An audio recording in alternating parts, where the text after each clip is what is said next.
Hello，大家好，我係 Ken， 調酒工具推介。今集我哋同大家講下量杯 Jigger 點樣揀呢，同埋佢嘅重要性。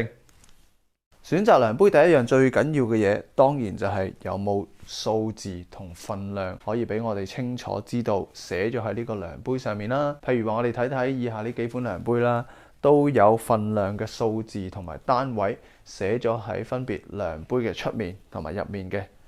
咁對我哋調酒嚟講，其實都幾大作用㗎。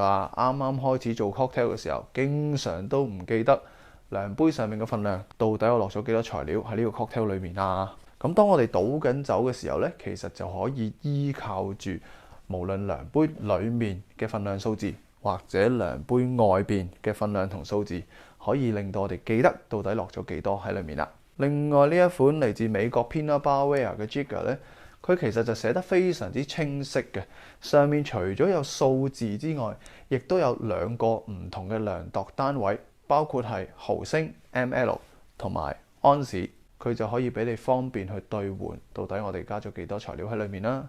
而有一啲款式呢，就係單單寫上安士或者毫升嘅啫，其實兌換都唔困難嘅，一安士 roughly 就等於30毫升左右啦。咁另外隔離呢一款日本嘅牌子 Birdie 嘅 Jigger， 佢呢個量杯無論數字或者單位咧都冇寫上去嘅噃，比較熟練嘅朋友去用啦就會好少少啦。唔經唔夠 Flair Iron 已經 upload 過1000條影片，為咗方便大家，我哋將精選嘅 playlist 加到網站裡面，等大家可以容易分類同重溫。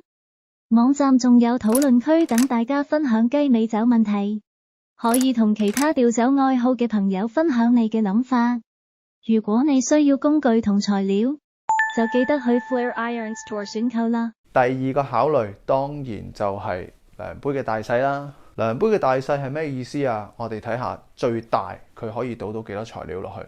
例如美國 Pinot Barware 呢個牌子最多可以倒到60毫升啦。日本 Birdie 呢一隻量杯咧，都最多可以倒到60毫升落去嘅。呢個冇牌子嘅量杯咧，佢最多淨係可以倒上45毫升嘅啫。咁係咪話好大嘅差別呢？譬如話，當我哋倒酒嘅時候，如果需要50或者55毫升，咁呢一啲比較細隻嘅量杯咧，我哋就要倒2次啦。倒一次同倒2次嘅動作嘅時間，其實就差幾遠噶咯。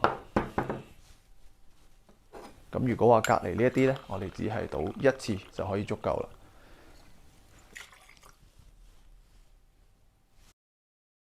最後一個就係手感啦。